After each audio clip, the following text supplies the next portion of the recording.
इतनी शिद्दत से मैंने तुम्हें पाने की कोशिश की है कि हर जर्रे ने मुझे तुमसे मिलाने की साजिश की है। एक हाथ में ट्रॉफी लिए और नम आंखों के साथ जब शाहरुख खान ने यह डायलॉग बोला था तो किसी ने सोचा भी नहीं था कि भारतीय क्रिकेट के दो दिग्गज 29 जून 2024 को अपने हाथों में विश्व कप की ट्रॉफी और अपने आंखों में आंसू लेकर विश्व क्रिकेट की सल्तनत पर अपनी बादशाहत का झंडा लहराएंगे और शाहरुख खान के वो डायलॉग उन लम्हों के लिए बिल्कुल सटीक और यथार्थ हो जाएंगे। जब पूरी दुनिया हमारे हारने की भविष्यवाणी और हमारे हारने का इंतजार कर रही थी, तब टीम इंडिया ने दिखाया कि मैच कैसे पलटे जाते हैं और मैच को पलटकर आईसीसी ट्रॉफी कैसे उठाई जाती है और विश्व चैंपियन का खिताब कैसे जीता जाता है। पाकिस्तान, इंग्लैंड और ऑस्ट्रेलिया से पूरे हो चुके थे सारे इंतकाम और विश्व कप हो चुका था भारत के नाम। नमस्कार दोस्तों, आप देख रहे हैं कहानी विश्व विजेता भारत की। ग्रुप स्टेज में पाकिस्तान, सुपर 8 में कंगारुओं को और सेमीफाइनल में गोरों को पराजित करके भारत 2024 टी20 विश्व कप के फाइनल में पहुंच चुका था। 29 जून 2024 को इस विश्व कप का फाइनल मुकाबला भारत को दक्षिण अफ्रीका के साथ खेलना था। रोहित शर्मा और विराट कोहली भारतीय क्रिकेट के दो बेताज बादशाह, जिन्होंने विश्व कप की ट्रॉफी हासिल करने के लिए हर संभव कोशिश की, लेकिन आखिरी वक्त पर कुछ न कुछ ऐसा हो जाता था कि भारत ट्रॉफी से महरूम रह जाता था। भारत सेमीफाइनल और फाइनल तक तो पहुंच रहा था, लेकिन ट्रॉफी से दूरी खत्म नहीं हो पा रही थी।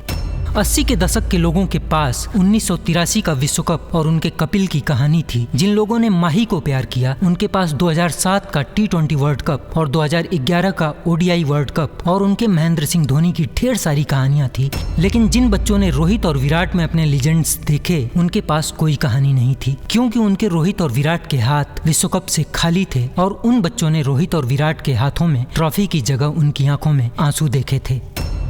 कुछ पागलों द्वारा अब तो रोहित और विराट की टेक्निक और टेम्परामेंट पर भी सवाल उठ रहे थे। उम्र को लेकर टीम में उनकी जगह पर सवाल उठ रहे थे। जिन बच्चों ने रोहित और विराट में अपने लीजेंड्स देखे थे, उनके जेहन में अब कई सवाल थे। क्या सच में उनके लीजेंड्स विश्व कप की कोई ट्रॉफी अपने हाथ में उठाए बिना संन्यास ले लेंगे? क्या सच में रोहित और विराट अपनी आंखों के साथ साथ उनकी आंखों में भी सिर्फ आंसू देकर जाएंगे? क्या उनकी आंखों का वो सपना टूट जाएगा जिन सपनों में वे रोहित और विराट के हाथों में विश्व कप की एक ट्रॉफी देखना चाहते हैं? क्या उनके लीजेंड्स की कपिल और धोनी के जैसी कोई कहानी नहीं होगी? कुछ इसी कसमकस, कुछ ऐसे ही हालात और कुछ ऐसे ही जज्बात के साथ 29 जून 2024 को टी20 वर्ल्ड कप का यह फाइनल मुकाबला भारत और साउथ अफ्रीका के बीच खेला जाता है। रोहित और विराट के पास अपना और उनके चाहने वालों का सपना पूरा करने के लिए शायद यह आखिरी मौका था। इस फाइनल मुकाबले में रोहित ने टॉस जीतकर बल्लेबाजी करने का फैसला किया। भारत की तरफ से एक बार फिर विश्व क्रिकेट के दो बेहतरीन बल्लेबाज रोहित और विराट ने पारी का प्रारंभ किया।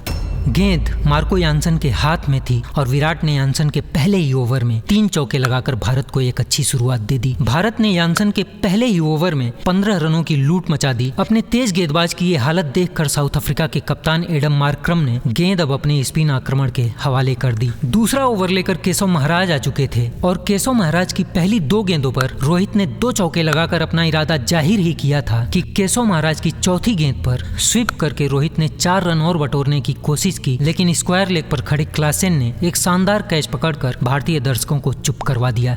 महज 23 रन के स्कोर पर भारत ने अपने हिटमैन, अपने ब्रह्मास्त्र, अपने सबसे विध्वंसक बल्लेबाज को खो दिया। 5 गेंदों पर 9 रन बनाकर भारत का वह ब्रह्मास्त्र अब पवेलियन वापस जा रहा था और उसके साथ साथ वापस जा रही थी भारत के एक बड़े स्कोर की उम्मीदें। और अपने इसी ओवर की आखिरी गेंद पर केशव महाराज ने ऋषभ पंत को भी पवेलियन का रास्ता दिखा दिया।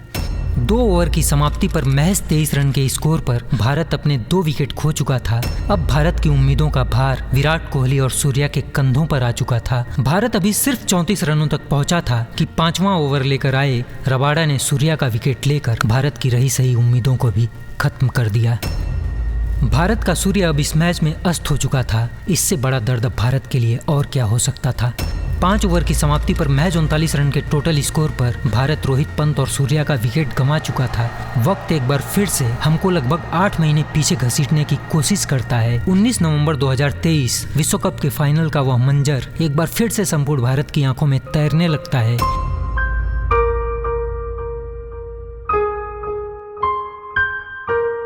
अब पिच पर खड़ा था भारत का विराट, जिस विराट कोहली को कुछ पागलों द्वारा पूरे वर्ल्ड कप में ट्रोल किया गया, क्रिटिसाइज किया गया, गालियां दी गई, जिसकी फॉर्म को डिफेंड करते हुए हिटमैन ने मैच शुरू होने से पहले कहा था कि विराट ने सब कुछ अपना फाइनल के लिए बचा कर रखा हुआ है। रोहित का विराट के ऊपर यह भरोसा सिर्फ एक कप्तान का भरोसा नहीं था, बल्कि यह भरोसा था एक खिलाड़ी का एक खिलाड़ी के ऊपर, यह भरोसा था एक लीजेंड का दूसरे लीजेंड के ऊपर, और सबसे बड़ी बात, यह भरोसा था एक दोस्त का एक दोस्त के ऊपर।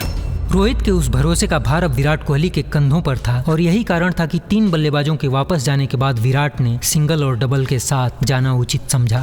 अब भारतीय दर्शक शिवम दुबे का इंतजार कर रहे थे, लेकिन हिटमैन के दिमाग में तो कुछ और ही चल रहा था। शिवम की जगह अब अक्षर पटेल आ चुके थे। अक्षर और कोहली ने भारत की पारी को सजाया और संवारा। अक्षर ने अपने कप्तान के फैसले और भारत की उम्मीदों को अपनी बेहतरीन बल्लेबाजी से जिंदा रखा, और सिर्फ 31 गेंदों में 47 रन बनाकर जब अक्षर एक गलतफहमी के चलते रन आउट हुए, तब तक भारत 13.3 ओवर की समाप्ति पर अपने 4 विकेट खोकर 106 रन बना चुका था। अक्षर के जाने के बाद शिवम दुबे ने भी 16 गेंदों पर 27 रन की एक ताबड़तोड़ पारी खेली, और विराट ने 59 गेंदों पर 76 रन बनाकर भारत को एक ठीक ठाक स्कोर तक पहुंचा दिया। इस मुश्किल हालात में 59 गेंदों पर 76 रन बनाकर विराट ने अपने कप्तान और अपने दोस्त के भरोसे को कायम रखा था। जब 2024 T20 वर्ल्ड कप के फाइनल का जिक्र होगा, विराट की यह सुलझी हुई पारी इतिहास में हमेशा याद रखी जाएगी। 20 ओवर की समाप्ति पर भारत अपने 7 विकेट खोकर 176 रन बना चुका था। जब साउथ अफ्रीका इस लक्ष्य का पीछा करने के लिए उतरा, तो जस्सी ने दूसरे ही ओवर में रिजा हेंड्रिक्स को महज 7 रन के टोटल स्कोर पर पवेलियन भेज दिया, और तीसरे ही ओवर में अर्शदीप ने एडम मार्क्रम का विकेट लेकर भारतीय खेमे में ऊर्जा का संचार कर दिया। लेकिन उसके बाद डीकॉक और टी स्टब्स ने भारतीय खुशियों में खलल डालना प्रारंभ कर दिया। 9 ओवर की समाप्ति पर साउथ अफ्रीका 3 विकेट के नुकसान पर 71 रन बना चुका था। साउथ अफ्रीका को अब 66 गेंदों में 106 रनों की जरूरत थी, लेकिन मैदान पर अब the game changer the Heinrich Klaasen की एंट्री हो चुकी थी, और क्लासेन ने आते ही भारतीय गेंदबाजों को अपनी क्लास दिखाना शुरू कर दिया। 12 ओवर की समाप्ति तक साउथ अफ्रीका के 100 रन पूरे हो चुके थे, और डीकॉक और क्लासेन भारत के हाथों से यह विश्व कप छीन कर ले जाने की कोशिश कर रहे थे। लेकिन 13वें ओवर में अर्शदीप ने डीकॉक का विकेट लेकर दम तोड़ती भारत की उम्मीदों को ऑक्सीजन दे दिया।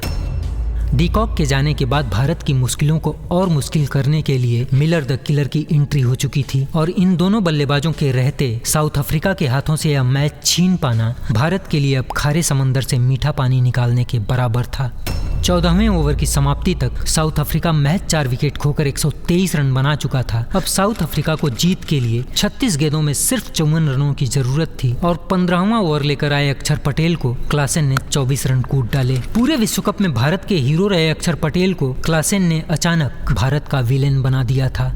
साउथ अफ्रीका को अब 30 गेंदों में सिर्फ 30 रनों की जरूरत थी, और महज 22 गेंदों में 49 रन बनाकर क्लासेन और महज 7 गेंदों में 14 रन बनाकर मिलर इस विश्व कप का शिकार करने के लिए शेर की तरह मैदान में खड़े थे। अब जीत यहाँ से साउथ अफ्रीका के हाथ में जा चुकी थी। अब यहाँ से साउथ अफ्रीका को इतिहास लिखना था और भारत को इतिहास बन जाना था। भारत की हार को नजदीक देखकर अब भारतीय समर्थकों की टीवियां बंद होने लगी। स्टेडियम से लेकर अपने घरों तक हर कोई मायूस हो चुका था।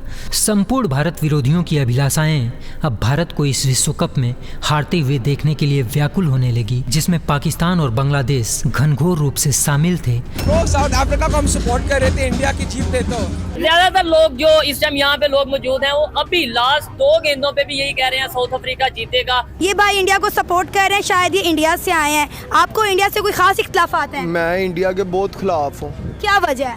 दुश्मन है हमारे। हाय, इसीलिए आप इंडिया को सपोर्ट नहीं कर रहे? हाँ जी। लेकिन इस दुनिया में 2 तरह के लोग होते हैं। पहले वे लोग जो सोचते हैं कि जो होगा देखा जाएगा, और दूसरे वे लोग जो सोचते हैं कि देखा वही जाएगा जो हम सोचेंगे। और हमारा कप्तान दूसरे टाइप के लोगों में था, जो सोचता था कि देखा वही जाएगा जो हम सोचेंगे। 16वें ओवर के लिए हिटमैन ने वक्त से पहले ही अपने ब्रह्मास्त्र का प्रयोग किया। गेंद अब जस्सी के हाथ में थी, और जस्सी को देखते ही क्लासेन और मिलर का बल्ला अचानक खामोश हो गया। जस्सी ने इस ओवर में सिर्फ 4 रन खर्च किए। साउथ अफ्रीका को अब 24 गेंदों में 26 रनों की जरूरत थी। 17वें ओवर के लिए रोहित ने अब उस खिलाड़ी को याद किया जिस खिलाड़ी को पिछले 6 महीनों में भारत के कुछ मानसिक दिवालियों ने बहुत ट्रोल किया, बहुत गालियां दी। रोहित तेरा बाप है।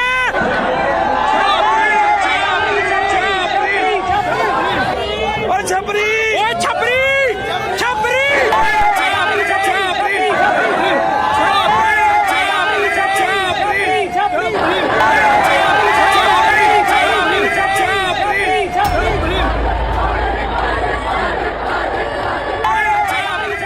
मैदान में दौड़ते हुए कुत्ते को देखकर उसका नाम लेकर चिल्लाया गया। स्टेडियम में फोन फेंक कर मारने की कोशिश की गई। कालिया, छपरी और भी ना जाने कितने अपशब्द कहे गए, इस बात की परवाह किए बिना कि वह IPL का नहीं भारत का खिलाड़ी है। और ना जाने कितनी बार उसने अपने खेल से भारत की लाज बचाई है। और उसी खिलाड़ी को भारत के कुछ मानसिक दिवालियों ने पिछले 6 महीने में ना जाने कितने दर्द दिए थे। बड़ी सारी चीजें बोली गई, बड़ी सारी चीजें कही गई। किसी को 1% पता है नहीं हार्दिक पांड्या है कौन, लेकिन बातें सबने की है, कोई दिक्कत नहीं है। गेंद अब हार्दिक के हाथों में थी। हार्दिक के हाथों में सिर्फ यह गेंद नहीं थी, हार्दिक के हाथों में थी संपूर्ण भारत की उम्मीदें। हार्दिक के हाथों में था भारत के सपनों का विश्व कप। हार्दिक के हाथों में था रोहित और विराट का आखिरी सपना। हार्दिक के हाथों में था रोहित और विराट को चाहने वालों के लिए एक कहानी लिखने का मौका। और हार्दिक ने अपनी पहली ही गेंद पर गेम चेंजर क्लासेन को पवेलियन का रास्ता दिखा दिया। भारत के उस बेटे ने अपने अनगिनत अपमान के बाद भी भारत के जीत के दरवाजे खोल दिए और हार्दिक ने अपने इस ओवर में सिर्फ 4 रन खर्च करके तबाही मचा रहे तूफान क्लासेन की क्लास को खत्म कर दिया। अब साउथ अफ्रीका को 18 गेंदों में 22 रनों की जरूरत थी और गेंद एक बार फिर जस्सी के हाथ में थी। और जस्सी ने अपनी चौथी गेंद पर यानसन का स्टंप और गिल्लियां बिखेर कर भारत की उम्मीदों में 4 चांद लगा दिया और साउथ अफ्रीका की उम्मीदों पर ग्रहण। जस्सी ने अपने इस ओवर में सिर्फ 2 रन खर्च करके 1 विकेट लेकर बता दिया कि विश्व क्रिकेट में फिलहाल जस्सी जैसा कोई नहीं है। साउथ अफ्रीका को 12 गेंदों में 20 रनों की जरूरत थी और साउथ अफ्रीका की बुझती मसाल की आखिरी लौ अब डेविड मिलर थे। 19वां ओवर अर्शदीप के हाथ में था। दीप ने अपने इस ओवर में सिर्फ 4 रन खर्च किए। अब साउथ अफ्रीका के खेमे में मायूसी साफ देखी जा सकती थी, क्योंकि अब उनको सिर्फ 6 गेंदों में 16 रनों की जरूरत थी और गेंद एक बार फिर हार्दिक के हाथ में थी। और हार्दिक की पहली ही गेंद को मिलर ने लॉन्ग ऑफ बाउंड्री के बाहर भेजने की कोशिश की, लेकिन लगभग 6 रनों के लिए बाहर जा चुकी गेंद को सूर्या ने कैच करके मिलर की पारी और साउथ अफ्रीका की उम्मीदों का भी अंत कर दिया। सूर्या के इस कैच को इतिहास में कभी भुलाया नहीं जा सकता है।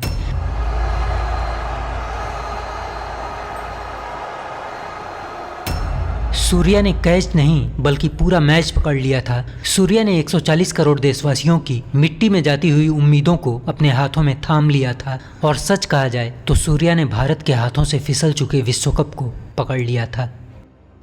हार्दिक ने अपने इस ओवर में 2 विकेट लेकर सिर्फ 8 रन खर्च किए और भारत ने साउथ अफ्रीका को 7 रनों से पराजित करके यह विश्व कप अपने नाम कर लिया। It's India who win the T20 World Cup after 17 years. The drought is over. An ICC tournament after 13. संपूर्ण भारत अब अपनी खुशियों के शोर से खड़ा हो चुका था, लेकिन सिर्फ 2 मिनट के अंदर पूरे भारत की आंखें नम हो गई। इस विजय के बाद हिटमैन ने वेस्टइंडीज की उस मिट्टी को अपनी उंगलियों से उठाकर अपनी जिह्वा पर रखकर अपनी रगों में प्रवाहित कर दिया। जिस मिट्टी ने रोहित को विश्व विजेता होने के गौरव का आशीर्वाद दिया, रोहित उस मिट्टी को अपनी रगों में प्रवाहित करके अपनी धड़कनों में बसाकर अपने वतन वापस लौटना चाहते थे। उस मिट्टी के प्रति रोहित की ये भावना देखकर शायद भारत की मिट्टी की आंखों में भी आंसू आ गए होंगे। इस दृश्य को देखकर संपूर्ण भारत की आंखें नम हो चुकी थी और सबसे दर्दनाक पल तो तब आता है जब विराट और रोहित ने T20 से हमेशा हमेशा के लिए अलविदा कह दिया। दिल का सुना साज तराना ढूंढेगा, मुझको मेरे बाद जमाना ढूंढेगा। Love you Rohit.